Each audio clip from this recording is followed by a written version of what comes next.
দুই হাত প্রসারিত করা এক যুবকের চিতিয়ে দেয়া বুকে একের পর এক লেগেছে গুলি।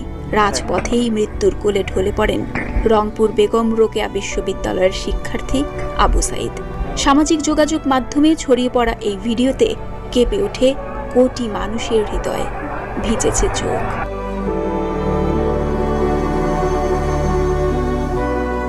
ভিডিও দেখে একদিকে আবু সাঈদের নির্মম মৃত্যুতে যেমন শোকাহত হয়েছেন সাধারণ মানুষ, তেমনি ওই পুলিশের ওপর উগরে দিয়েছেন তীব্র ক্ষোভ ও নিন্দা।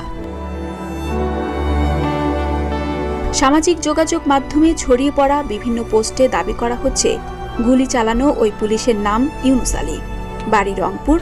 অনেকেই তাকে অবিলম্বে শাস্তির আওতায় আনার দাবি জানিয়েছেন।